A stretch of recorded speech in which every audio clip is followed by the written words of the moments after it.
यहाँ पे ड्रामेबाजी है ना। बीजेपी वाला आया होटल लगाते हुए सलाम ठोका, तुमने अंदर डाल दिया। संवेदना की कोई कीमत नहीं है अगर उसके परिवार वाले की लाश के लिए एक सरकार एम्बुलेंस भी ना दे पाए।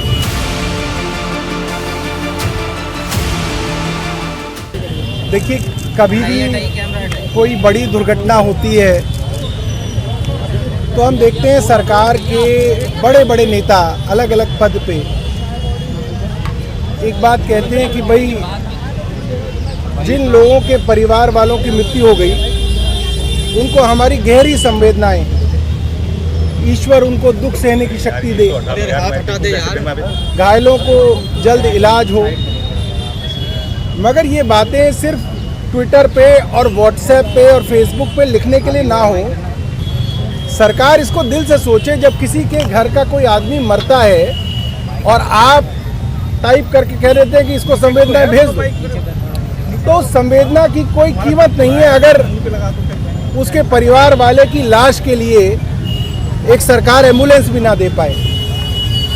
एक दिल्ली का सबसे बड़ा अस्पताल जिस पे देश के गृह मंत्री आए और बोले सब ठीक चल रहा है, मुख्यमंत्री आई बोली सब ठीक चल रहा है, और जिनके गरीब लोगों के परिवार के लोग मारे गए, जिसको बेचारे का फोन आया और वो भागा भागा आ गया यहाँ पे, ना उसने पर्स देखा, ना मोबाइल देखा, ना उसने पैसा देखा, वो भाग के आ गया यहाँ पे, और उसको ये बोला जाए भाई साहब लाश तो पड़ी है आपकी, एम्बुलेंस का इंतजाम कर लो। इस सरकार के पास एम्बुलेंस नहीं है।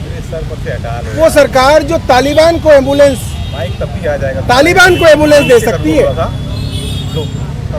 वो सरकार अगर उन लोगों को भी एम्बुलेंस नहीं दे सकती जो जिनके शरीर को घर ले जाना हो, तो ये बड़ा दुखदाई है, बहुत गलत है।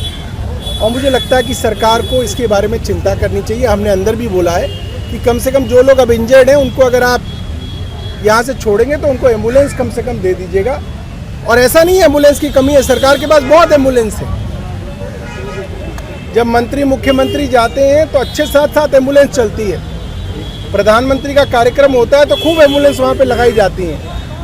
तो एम्बुलेंस की कम से कम एम्बुलेंस जो है, एक मृत शरीर को एम्बुलेंस मिल जाए, ये हमारी सरकार से प्रार्थना है।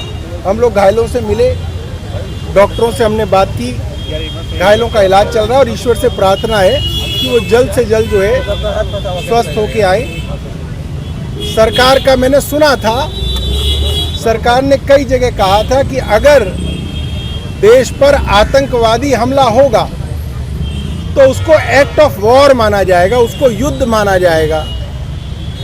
मगर ये पहला देश है जहाँ पे युद्ध हो रहा है, मगर प्रधानमंत्री जी विदेश यात्रा पे सुबह निकल गए हैं। ये भी मुझे लगता है दुनिया में पहला ऐसा जो है वाकया होगा। लेटेस्ट खबरों के लिए सब्सक्राइब करें हमारा YouTube चैनल